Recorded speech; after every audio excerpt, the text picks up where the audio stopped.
International game, যেহেতু রুলসে আছে out.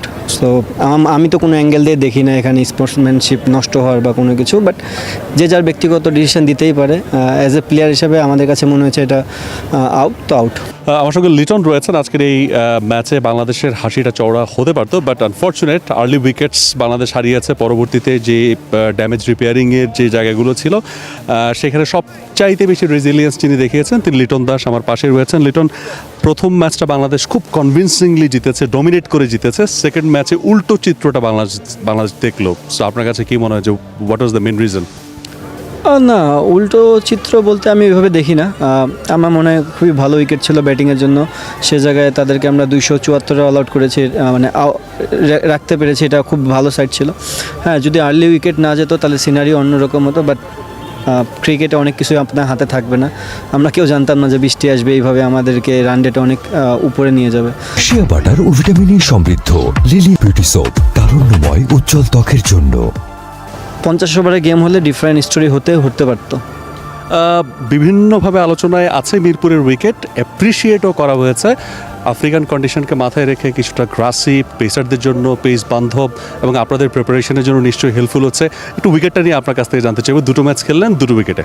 না, খুবই ভালো উইকেট। আমার মনে হয় স্পোর্টিং উইকেট যেটাকে বলা যায়, স্পিনাররাও উইকেট পাচ্ছে, ব্যাটসম্যানরাও রান করতেছে, পেস বোলাররাও হেল্প পাচ্ছে। তার মানে বোঝাই যাচ্ছে যে স্পোর্টিং উইকেট, আর এরকম উইকেটে খেললেই আমাদের জন্য ভালো। আপনার প্রসঙ্গেও আসতে চাই, বিকজ ওভারঅল যদি আমরা ওডিআই ফরম্যাটটা চিন্তা করি, একটা ব্যাট প্যাচে আপনি ছিলেন, একটা কনজিকিউটিভ সিঙ্গেল ডিজিট ভেঙে আপনি ভালো একটা স্কোরও করেছেন, and you are dominating. So আজকের ইনিংসটা নিশ্চয়ই আপনার জন্য sort of pressure relieving in ODI formats specially. Not only, দেখেন একটা ব্যাটসম্যান সবসময় রান করে না, আর আমার হয়তো বা সাময়িক যে কিছু গেম ছিল সেটাতে রানও হয়নি এইভাবে, but at the same time আমি যদি গেমটা অনেকখানি ডিপে নিয়ে যেতে পারতাম, এই রানটা 40ই থাকতো, সমস্যা ছিল না, বাট খেলাটা যদি আর একটু ডিপে নিতাম তাহলে আমি অ্যাজ এ ব্যাটসম্যান হিসাবে আমার কাছে মনে হতো যে না, ভালো কিছু হয়েছে। যেভাবে একটা সময় প্যাটার্নে চলতেছিল আমার আর হৃদয় পার্টনারশিপ, আমার মনে হয় আমরা যদি আরও ক্যারি অন করতে পারতাম, স্পেশালি আমি যদি আরও 7-8টা ওভার খেলতে পারতাম, সিনারিও ডিফারেন্ট কিছু হতে পারতো। লিটন দাস, আপনাকে আমরা ওডিআই ফরম্যাটে ডিফারেন্ট পজিশনে দেখেছি এবং প্রত্যেকটা ব্যাটারকে একটা রোল আসলে সেট করে দেওয়া হয়, সেই অনুযায়ী সেই ব্যাটার আসলে অ্যাক্ট অর রিঅ্যাক্ট করেন। আপনাকে নাম্বার 4-এর যে রোলটা দেওয়া হয়েছে, ডেফিনেটলি সামনের কথা চিন্তা করে দেওয়া হয়েছে। হাউ আর ইউ এনজয়িং এবং এই জায়গাটা কতটুকু ইম্পর্টেন্ট, এবং আপনি নিশ্চয়ই সেই অনুযায়ী হয়তো বা আরও বেশি প্রিপেয়ার্ডও হচ্ছেন? ডেফিনেটলি যে কোনো রোলই অ্যাজ এ ব্যাটসম্যানের জন্য এটা চ্যালেঞ্জিং।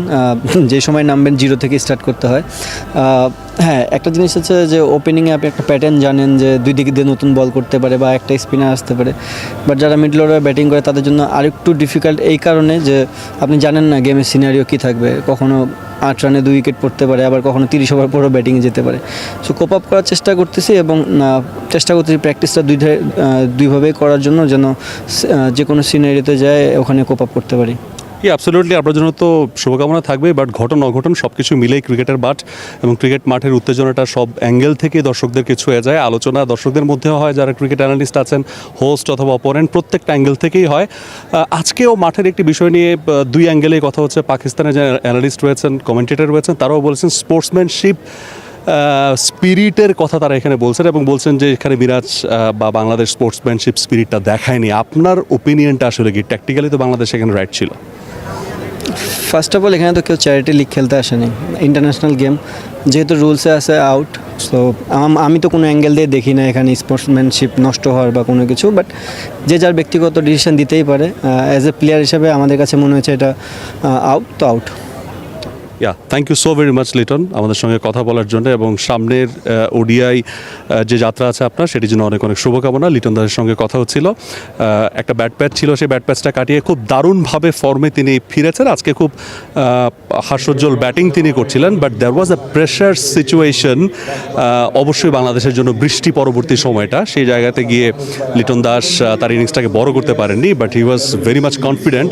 এটা নিশ্চয়ই বাংলাদেশের জন্য আশা জাগানি, এবং যে স্পটটাতে তিনি আসলে ব্যাটিং করছেন করছেন। সো মিডল অর্ডারে number 4 spot, that is very crucial and important spot. এই জায়গাতে ইনিংসটাকে ওর পুরো দলের